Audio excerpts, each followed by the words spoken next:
Hi, I'm Judith Leblein, and welcome to Conversations. You know, if you put 4 or 5 middle-aged people together in one room, some conversation's going to start, and I'm going to tell you what it's about. It's about golf, the fastest growing sport in America, now among men and women, and everybody talks a great golf game, but doesn't necessarily have a good one. Well, my guest today has a fabulous golf game, and joining us is Val Skinner from the LPGA Tour, one of the all-time top earners, and Jersey girl. Welcome, Val, to Conversations. Thank you. Thanks so much for joining me. And golf, a phenomena.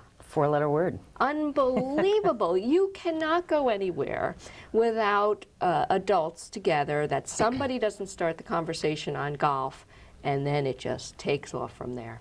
That's absolutely true. Being on the women's tour and kind of come up through the years when being a woman playing golf was not necessarily the highest pay in the tournament world, or even looked on so favorably. How does it feel to see this phenomenon now? It's remarkable to watch the sport grow in the way that it has, and of course we still have a long ways to go, and certainly have those expectations to get women to that level of pay. But you know, I wouldn't consider myself truly a pioneer because the women that went before me, that's who I have to thank for my job. But it's been a privilege to play and to compete for as many years as I have, and to watch the growth in the sport, and particularly among women, become so evident. Well, it's interesting to talk to young girls today. My own nieces, I tell them that when I went to high school, there wasn't a team for me to play on of any sport at all, and they look at you cross-eyed. You know, how can that be? How are you seeing the reaction of young girls to golf now? Well, what's terrific, actually, here in New Jersey at Forescate, I do a girls golf club with one of the local teaching pros. It was just actually just the PGA Teacher of the Year, Krista Dunton, from Forescate, and we have about 40 girls under the age of 18 in our group, and to watch them now embrace it, and their families embrace the sport, and then it's okay for little girls to throw their hair in a baseball cap and go out and, you know, and get dirty and have a good time, and it's very positive. It's very productive for them. The life skills you learn through a competitive sport certainly, I think, enhance women as professionals. And I mean, what I have today going forward to utilize from what I've learned from my sport in another business is hopefully will be very helpful. Well, you know, that's an excellent point. My brother is a golf coach in an inner city school, and he feels that not only learning golf as a lifetime activity is important to his students, but that they learn the art of the handshake, how to win, how to lose, how to make conversation, which translates into business. So even if your goal is not the LPGA Tour, young women can mature through an activity like golf and sort of season themselves. There's a lot of business deals on the golf course. More than people realize. That's what makes the game so popular, actually. But, you know, but to the young girls out there, something that, even though the sport is hot and growing and certainly doing well, it's important for them to know that there's 153 golf scholarships for young girls in this country every year that go unused at colleges all over the country. Yeah. Because the sport is so demanding, it's so difficult, it's somewhat solitary. So to take it to a point where I took it, or you know, on that kind of a competitive level, is a much different challenge than to play it recreationally. But it's an important point to make, and it's funny when you talk about the growth. You know, I did interviews when I was in college at Oklahoma State for Title IX, and I look now, and that was on the tail end of Title IX and all the equality issues for women in sports. But I look now and I think, well, at least we're here and we have unused scholarships, you know, so at least we've made that progress. You know, it's interesting, certain sports, golf is one of them, skiing another, some of the you know, kayaking, canoeing, the outdoor sports, unless you have someone who is going to show you or take you under your wing. I mean, you can go to a driving range and hit golf balls till the cows come home, but until someone's ready to take you on that course and show you the etiquette and teach you that, and I think that's why it's important to get to girls so young and organize them like in your teaching program and in our schools. That is key, isn't it? No question. And my father taught me, and he's in the business, and so I had that mentor, and then I had the opportunity. And hopefully through different athletes that come back and bring the sport up, you know, the sport will stay affordable for young children and inner city kids. And, you know, across the country we do clinics and pro-ams and different things for children. So the Golf Channel's doing a lot for children. So hopefully they're going to keep it at a level where young people can get involved in the sport and afford it. But without a mentor or a good coach, to get to that level is almost impossible, unless you're just unbelievably exceptional. All sports are so media and commercially driven by sponsorships today that it almost seems like each decade needs their superstar. You know, Tiger Woods has done huge things for golf across the board, but in particular for men, certainly young boys and African American youth. It almost seems like the Williams twins has just reignited tennis, especially for girls in the inner city. So do you see anybody coming up? Do you see someone coming up through the LPGA, new, out of school perhaps? Do you see any superstars coming up, or someone that might just turn the corner with women's golf? You know, Annika Sorenstam, I think, she's been very dominant. Kari Webb from Australia, Annika's from Sweden. The Swedish players, Lisa Lotte Neumann was really the beginning of the Swedish players that started to play really, really well. Won a U.S. Open back in 1988. And from that point on, they built the Swedish Federation for golf, and they have sent unbelievable talent to our country. But what's happened to the LPGA that's been really terrific for the sport on a global level is that we're kind of a global tour now. You know, I mean, we have at least a dominant player from each country that's incredibly talented. Brings a lot to the game. I mean, you really need to be bilingual to mark your ball now, you know, which is a little difficult. But, it brries the international market. Yeah, well, it does. When you say bilingual, do you mean you have to speak golf and your native tongue? Golf, Italian, French. But we, you know, with the conception of the Solheim Cup, which is an international competition between Europe and the United States, and then we have a U.S.-Japan competition, and the Koreans have really had a huge growth in golf. We have some really talented young Asian players, and it's, you know, and they're tough. They're really good competitors. So it's really going to go, and you know, it's going to be a remarkable decade for women's golf. Now, your dad was your mentor and coach in golf. On the women's tour, who did you look up to, and did you get a chance to meet that golfer? Yeah, actually, I was a big fan of Nancy Lopez. I was a big fan of Joanne Carner because she was so all out there in front of you. And then when I got on tour, Pat Bradley sort of became, you know, they're all Hall of Famers. Pat Bradley became someone that I identified with from a competitive stance, and someone that was able to sort of have a routine and do the same thing every time competitively under the gun no matter what, and seemed to be able to pull it off. And so I kept my eye on her and learned a lot from her. But I ask a lot of different, you know, players questions. And what was it like when you got a chance to play with Nancy? Oh, I was a wreck. Actually, I would have been a mess. I was a wreck. It's hard your first time, you know, when you just start. And do you feel like an amateur when you come up against someone like Nancy Lopez, even though you've been on the tour for some time? They come to fruition at that moment when you get to the tee. You know, I remember the first time I played with Jan Stevenson in the U.S. Open in Sacramento, California. Because all I could think about was what am I going to wear? You know, what am I going to wear? You know, and you do. We're still women. Yeah, you have a different. You know, it's a completely different mindset now for me, obviously, but it was a lot of fun. Well, I, for one, am glad they got rid of those knee socks, because if I had to wear knee socks on the golf course, I would just quit. I look terrible in knee socks. Yeah, Thank God they've gone. The fashion has come completely around. Visor. Yeah. You can't do that. Or the skirts. Yeah, they just weren't for me.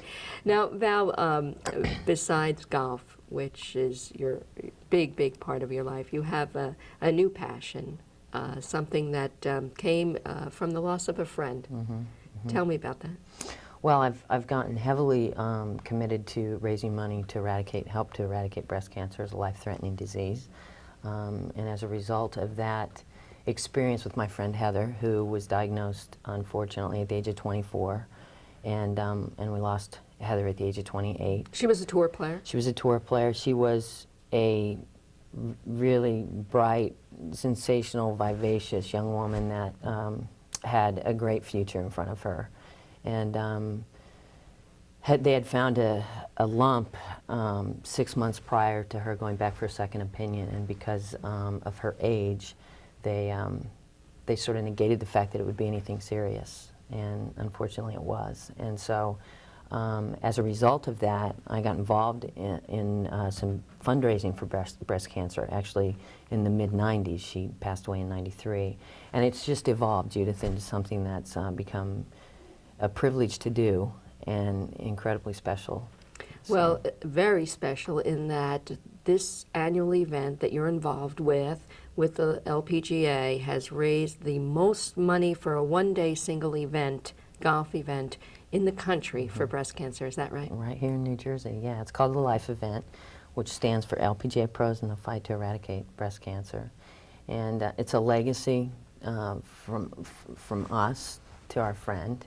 And right before Heather passed away, she asked all of us to remember to caution young women. And I took her very seriously. I was very angry about that loss, and really wanted to try to do something. And so we have evolved. The Susan G. Komen Breast Cancer Foundation is one of our benefactors, and we're working on a young women's initiative with them. We co-conceptualized that with them, and the Cancer Institute of New Jersey right here in New Brunswick. Well, you is our certainly other benefactor. have grabbed this, taken hold of it, and made it a great success. Let's take a few minutes to learn more about the tournament. Okay. It's not supposed to happen to someone this young, but when rising LPGA star Heather Farr died of breast cancer at 28, her friends and colleagues decided to fight back by celebrating life. Life is LPGA pros in the fight to eradicate breast cancer. Leading the fight is Val Skinner, a 6-time winner on the LPGA Tour, where she ranks among the top in all-time career earnings. She was also a close friend of Heather's. It was such a shock with her age. You know, Heather was 24 when they detected something, and 28 when we lost her. And that's just so, you know, that was so devastating to everyone.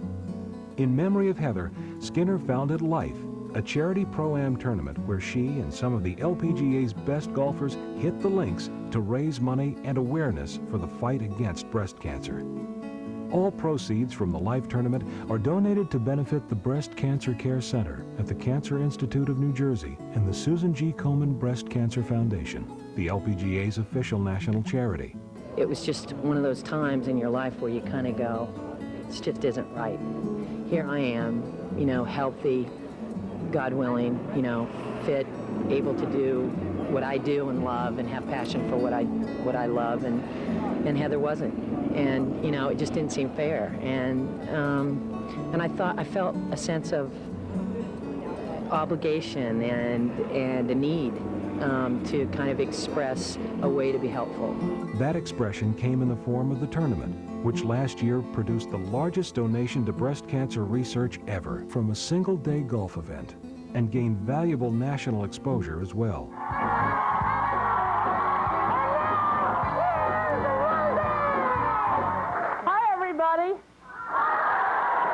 It's Monday, and Val's here to talk about a charity event, right? Yes, we are. So tell everybody about your charity event. We are going to make the single largest donation to breast cancer from a golf event, $500,000. Excellent. That's a wonderful thing.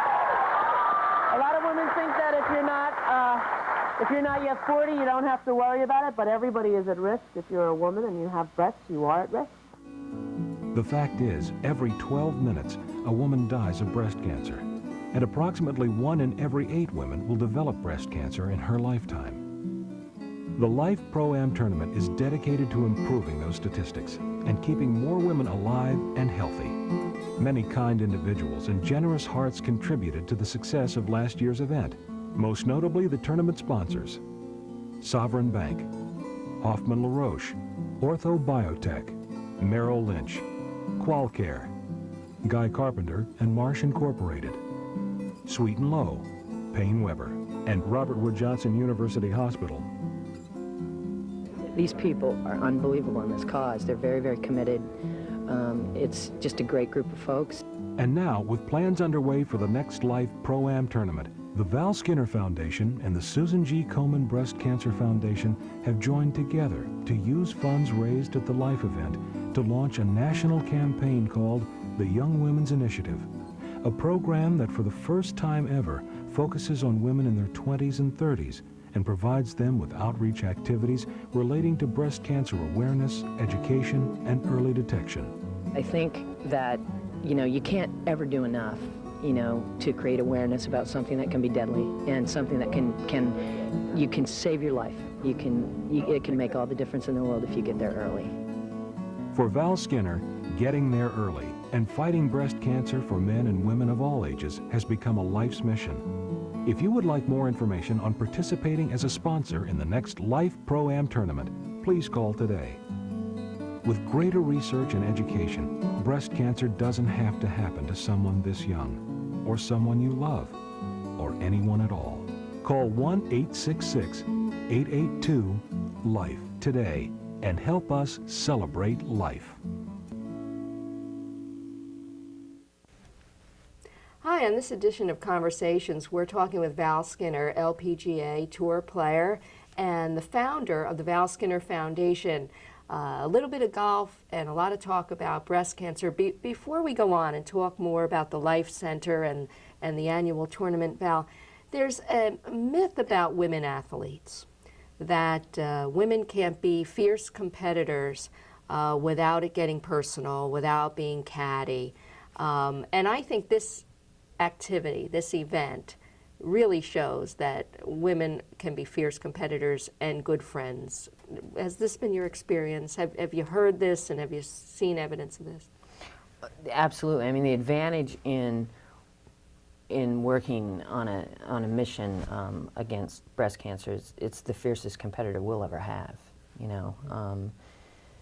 At the same time, we are very fierce competitors, but when we come together in this effort, the reward of being a team and not individuating against each other is so positive. And the fact that we feel like we're lifting up our friend and women in general and reaching out to families and educating them about the devastating effects of breast cancer, but also the positive aspects of early detection and prevention and the treatment of the disease is so.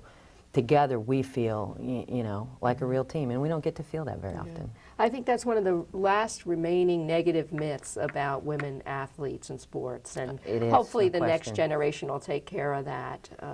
Sometimes I think men have been passing that myth around to try to keep us still behind them somehow. Well, it isn't, the thing about women athletes are that, you've had, in a lot of ways as a woman athlete, you've had to work a little bit harder to get there, to push ahead, to get a little bit further. And as a result of that, we are fierce competitors, but we're also equally as compassionate humanitarians. And that balance, I think, is really terrific. And I think when women band together for a cause, there's no stopping it. Yeah. I wouldn't want to be a corporate sponsor when you and some of the other women from the tour go to knock on their doors, because they might as well just open their wallets and say, here, take it. We've been so fortunate, Judith. Commerce Bank is our title sponsor. They're doing a Coins for Life campaign in their penny arcades and their banks throughout New Jersey, and going to raise additional funds for us and educate some educational material from the penny arcades. And Orthobiotech Oncology has been extremely helpful corporate citizen in this effort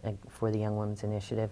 Qualcare, a New Jersey-based company like the others, and Merrill Lynch has stepped up year after year, and they've supported this effort and golf and the idea of eradicating breast cancer in such a way that it's been a privilege to work with them. The fight against breast cancer isn't just a female crusade, and something happened after last year's tournament that has really brought that home to you. Why don't you share that with us? Well, actually, he's a very good friend of mine who has so many terrific women in his life. And he came to the event in the first year, and he wrote me a letter after the tournament. And he said, Val, I thought I was, going to show up among those that were preaching to the choir. Of course, we were all here to support breast cancer, that our mere presence said that.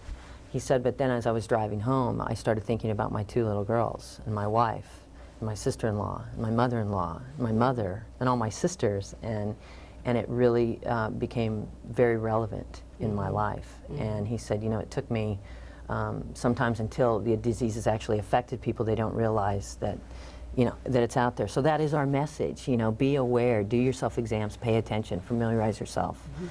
So a lot of our work and the work of our benefactors is lending us that support. Not only about making money and have a great round of golf, but Exactly. to raise awareness and tell people to do their exams. Now let's talk about the Life Center. This is really quite an honor for your foundation and the women that have helped you through this. Tell us about it. Well, Judith, what the Cancer Institute in New Jersey has done is they've created an in-house clinic that will be a multidisciplinary approach to communicate with women and families at risk for breast cancer. If there's any family history, or if a woman was diagnosed young, they'll do studies in that clinic for the prevention and treatment of their disease, so that it supports the Young Women's Initiative, which is outreach for the first time ever in this country to women in their 20s and 30s.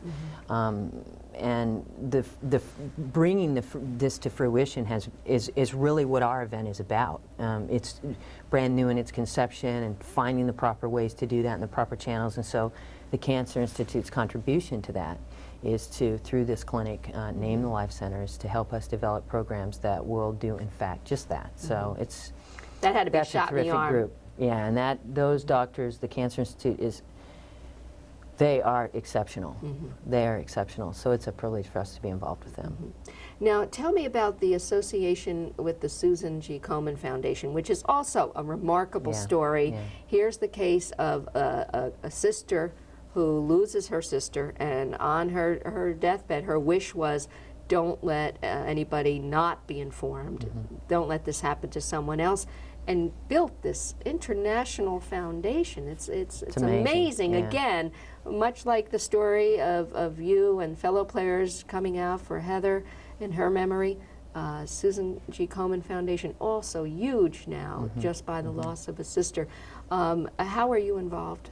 The Skinner Foundation, how are you involved? The Susan G. Komen Breast Cancer Foundation is the LPGA's national charity. So it's a natural extension of a relationship that's an existing relationship. I was fortunate enough to be honored by them at our 50th anniversary gala for the LPGA, and spoke with Nancy Brinker, the founder of the Komen Foundation, and Susan's sister, and about the idea of doing something for young women. And in that conversation met the woman that's in charge of public policy for the Komen Foundation, that happens to be a young survivor.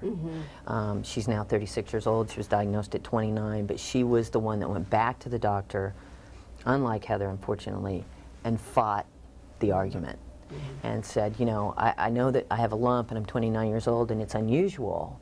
And granted, that is not the highest stat, in breast cancer among women. It's obviously, not Still in a that killer. age group, but it is more fatal at a younger age because young women's tissue is healthier, the disease spreads faster. It's more devastating in a lot of ways and more aggressive. So Diane Balma is this woman's name, and she is the woman that helped co-conceptualize the Young Women's Initiative with the Komen Foundation, and then in turn brought that work to us and gave us an opportunity to fund it. And actually there's a needs assessment that was just completed that focused on young women and really how to communicate with them and how to help them understand and learn more about their mindset on breast cancer, and how to help them do their self-exams and learn to have confidence in what they find, and connect them with their physician and have them ask the right questions. And so this work it's enormously important in really saving lives. And that's what it's all about. Now, everything's coming up pink, and we have some little visitors on the set, these adorable bears from the Gund organization. Gotta get a gun. Gotta get a gun. The softest, sweetest little stuffed animals in the world, and they have a pink